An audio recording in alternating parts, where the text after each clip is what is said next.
in that moment, life just changes. A driver runs a red light. I just kept hoping and praying, God, revive her, let it not be true. A 12-year-old girl never sees high school. Behind each fact and figure, there is a face. We see road dangers every single day. Current law does not require the use of seatbelts in the back seat. I just assume it did. Research shows more drivers wear seatbelts in states with primary enforcement, which Nebraska does not have. You got the head? 228 people died on Nebraska roads last year. Vomit in his mouth. 70% of people in cars who died were not buckled up. Time of death, 9:04. Think of their families. It is the worst day of their life. You will meet the people who work for them not to be a statistic.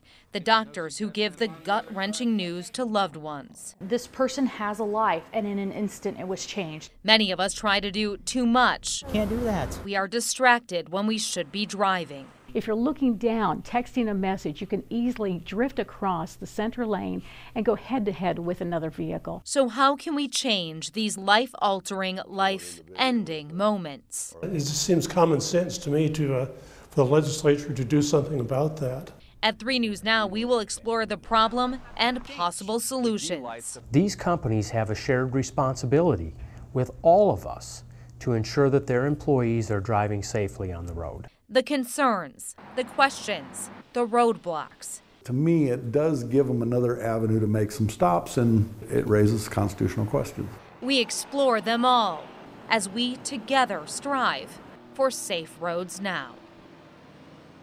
It can take a split second for an accident to happen. You're in a hurry, it's a yellow light, ooh, I can make it, boom. It's a crash. If you've ever driven past 132nd and Blondo, you may have noticed this sign and wondered who was Ashley. She's a great softball player. She loved the game. She just loved her friends. She's great in school, just full of life. 12-year-old Ashley Wooden loved her parents, her siblings, and the Lord. Her Bible was, at 12, more worn out than mine. But on November 3rd, 2007, the Lord took her. She was really happy at those last seconds of her life. She had no idea what was going to happen. We had no idea what was going to happen. And in an instant, it all changed. Ashley's dad, Tim, was driving her and her 2 younger brothers from Parables, where they took Ashley to buy a crosswatch she had saved for with her babysitting money. We were coming into that intersection, and the truck didn't even seem to slow down or nothing. A pickup truck ran a red light and slammed into their van. We ended up upside down. And I was trying to get Ashley's attention to check on her brothers. And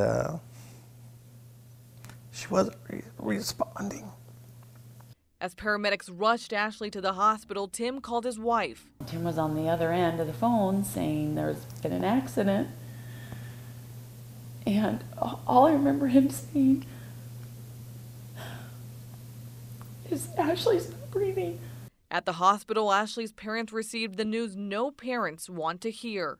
Your daughter has severe brain injuries.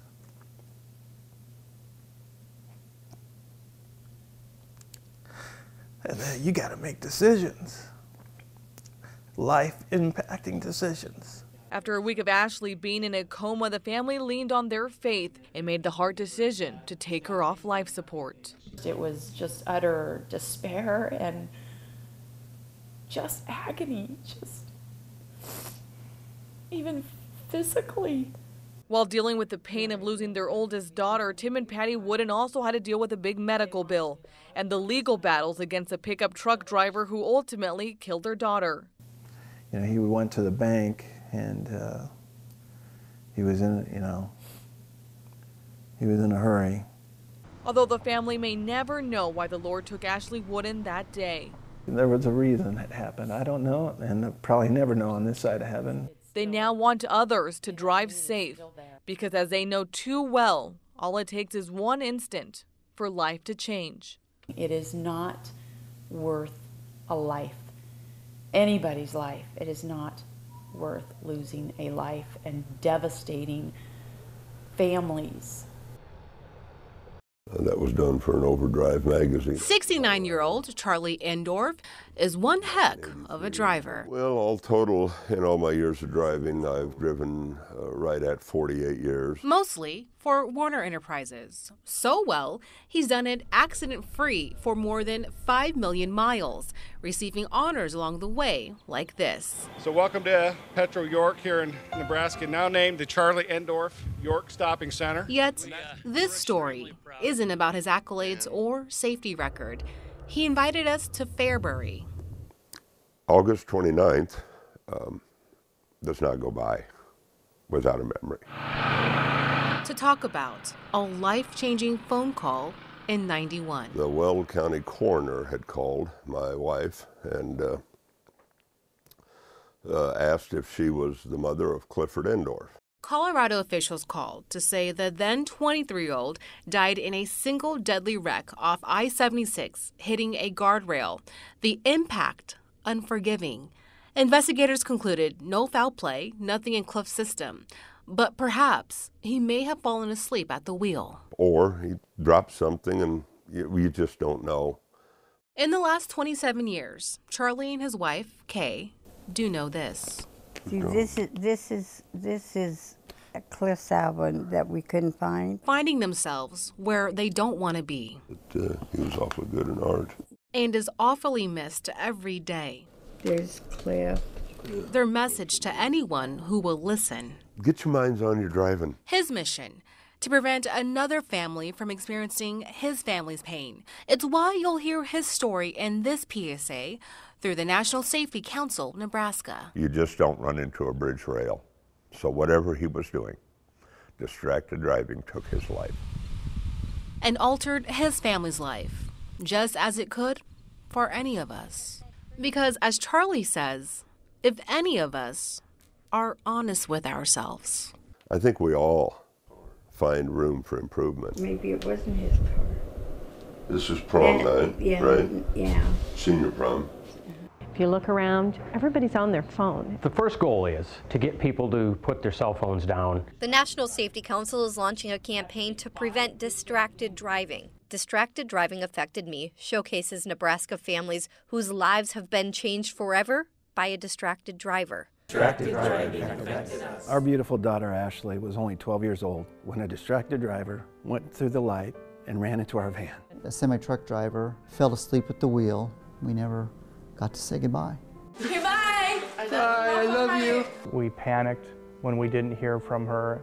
By sharing real family stories, the National Safety Council hopes people will stop distracted driving. This is a real problem that's affecting everyone every single day. The minute you get behind a wheel and you make a decision to be on your phone, to talk on your phone, to text on your phone. They also hope the campaign helps change state law, making distracted driving a primary offense. Currently, the law is secondary enforcement, meaning an officer can see you texting and driving, but needs to pull you over for some other reason. Holding balloons to represent their lost loved ones, they stand together today to make our roads safer. Together, we can make a difference. It's going to affect somebody. It may not be you, but it might be somebody else in another vehicle. Because life is more important. It doesn't ever leave.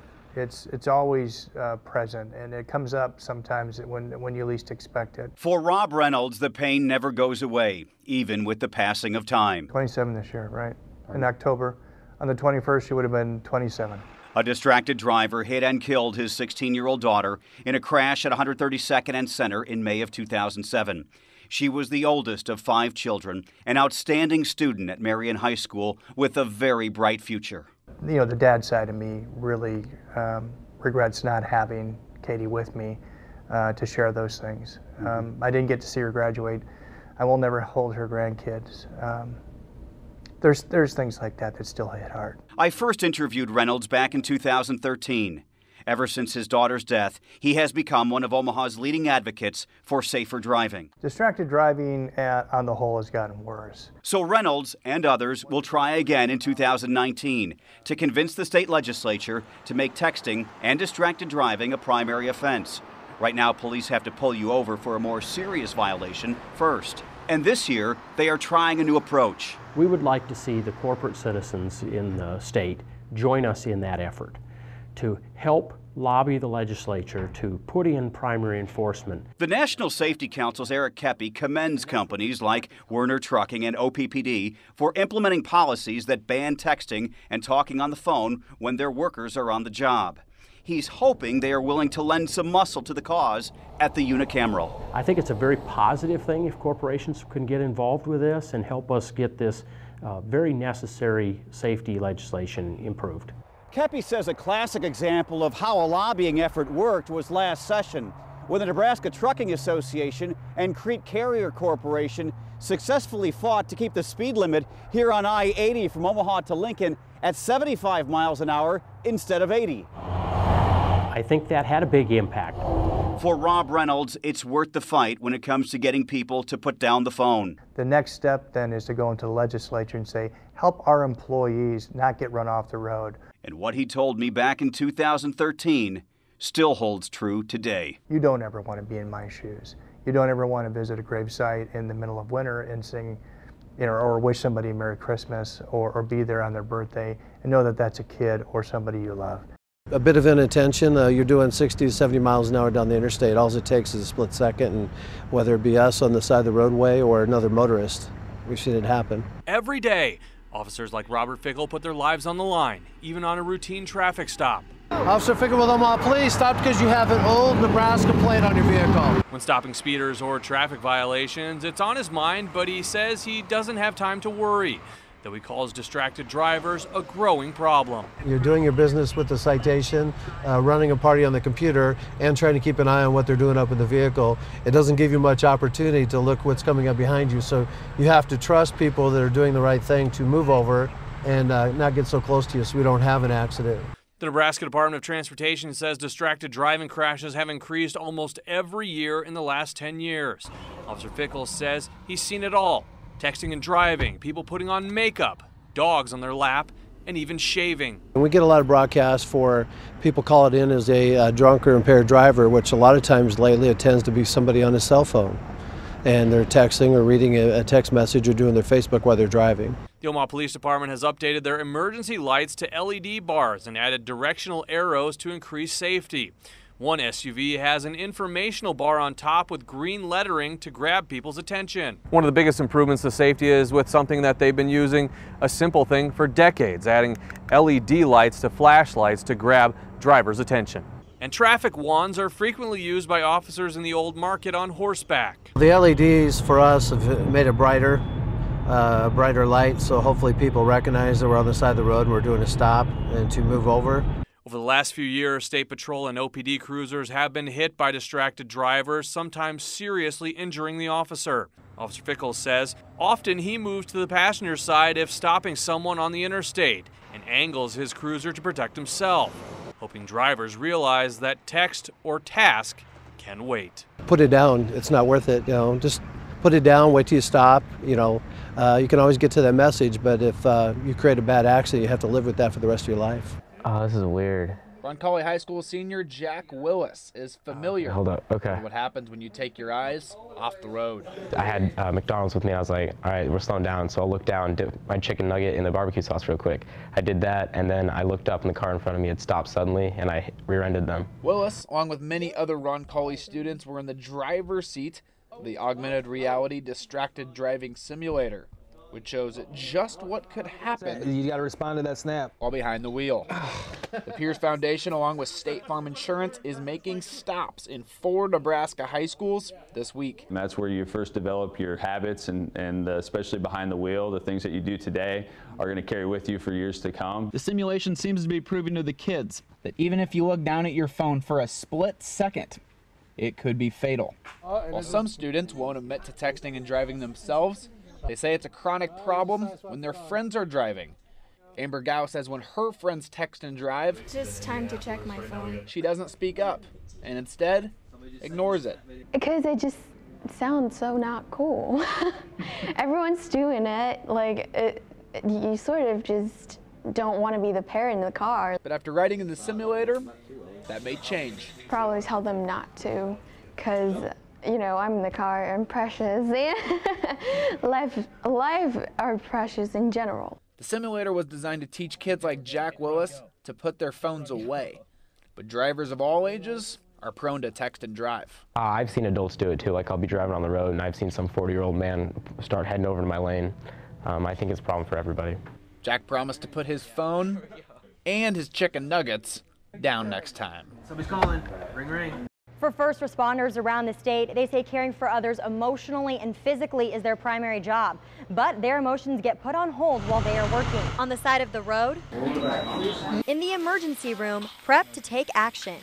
First responders around the state are ready to care for those involved in crashes. It is the worst day of their life. And so they are literally relying on us to be at our absolute best. Sergeant Brian Stolley has been with the La Vista Police Department for 12 years. He says responding to accidents is daily, but detaching emotionally is almost impossible. No matter how desensitized it is to you, you take a little bit of each crash with you. A crash that happened almost 8 years ago still pops in his mind. On November 5th, 2010, Amber Wilkins was broadsided in her car when a fully loaded dump truck ran a red light. It was one of those where she was seriously injured. She was unconscious for weeks. You're really serving that person's family in a time that they don't understand what's going on. La Vista police officer Nick Giannetti says often the emotions appear without warning. It's nothing that you're ever really prepared to handle. After the incident is done, when we're putting things back together, getting cleaned up, those emotions tend to come back and really hit us. Just like for fire and police,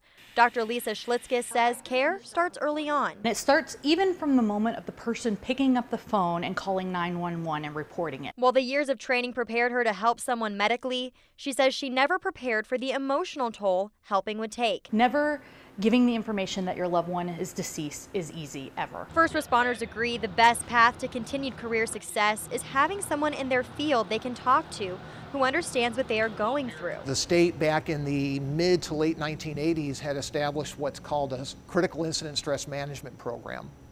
There are mental health counselors and peers that were trained in how do we diffuse, how do we debrief somebody for a situation like this. This method provides crisis support through peers to try and reduce potential harmful effects from dealing with stressful events. All it involves is talking through the situation. It's amazing how much stress can be relieved by talking about it. We create essentially our own little network of help. Because as experts in care themselves, they make sure to take care of their own. Over the past several years, attempts to change both the texting and driving as well as the seatbelt laws in the state of Nebraska have been brought to the unicameral. But every time, those bills fail to even get out of committee. This past legislative session, State Senator Roy Baker introduced a bill to tighten seatbelt laws in Nebraska. He figured it was common sense legislation. The committee never even voted on it. That bill, along with another one that would have made texting and driving a primary offense, have been stalled in the Transportation Committee for a number of years. There's a scramble among the right wing now to posture themselves as being very, very conservative, and accordingly, if you're very, very conservative, you're not going to listen to anything that entails more regulation. I can't speak for other people, but that's not my rationale behind it. Transportation Committee Chair Kurt Friesen says racial profiling, specifically with seatbelt laws, is why he halted the legislation. Officers tend to profile.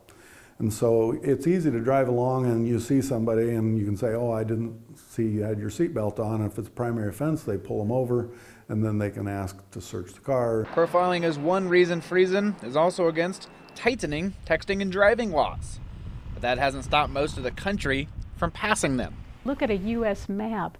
There are 47 states who have texting while driving bans. However, only 4 of those states have it as a secondary measure, and that includes Nebraska. States that have tighter restrictions have gotten creative in order to enforce them.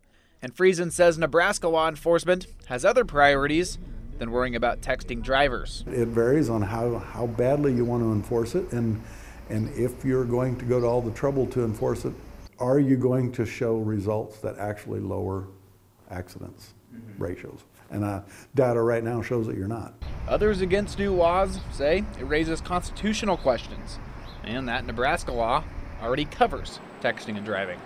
Because right now in Nebraska, we have two laws that essentially encompass this type of behavior, and that's reckless driving and careless driving. While there may be opposition, it seems likely similar bills will again be introduced this coming session. The toughest part is getting it past the committee so far. I think getting to the floor, I think it has a good chance. Now, even if the votes are there and restrictions are passed, Governor Pete Ricketts still could opt to veto the legislation. As you drive through this small town, you'll notice dirt roads and these signs. Yeah, it was like losing your best friend. The radar signs were installed after 14-year-old Tristan White was hit and killed because a driver was speeding. He was part of the trainer football team his freshman year, and he actually was hit when he was running for wrestling.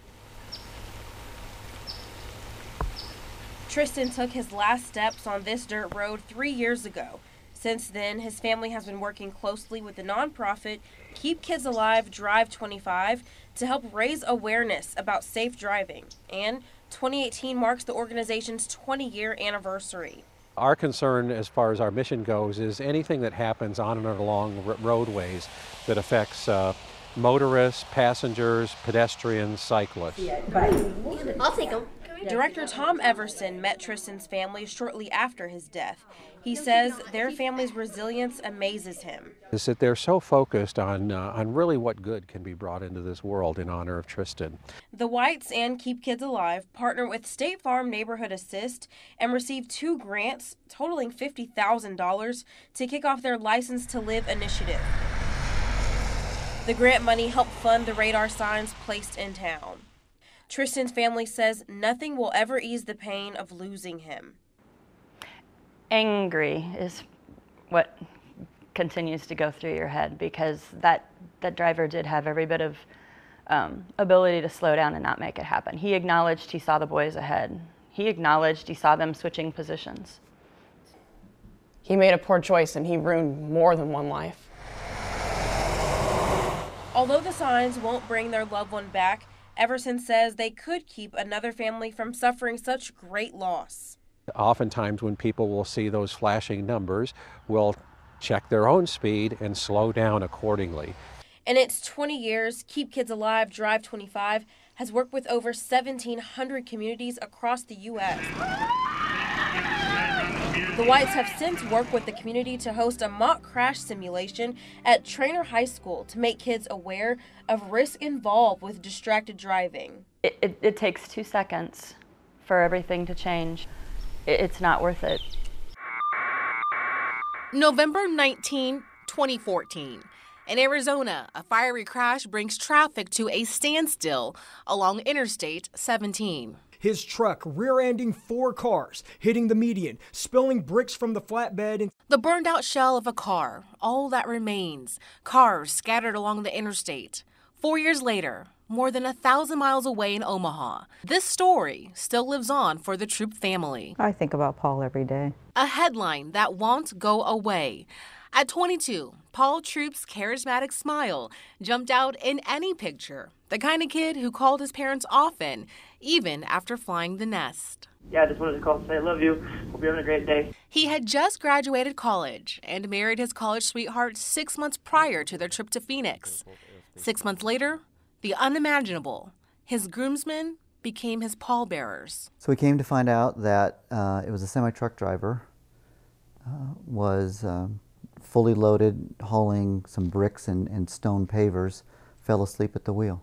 Authorities say the truck was going between 65 and 70 miles per hour and never tapped the brakes once.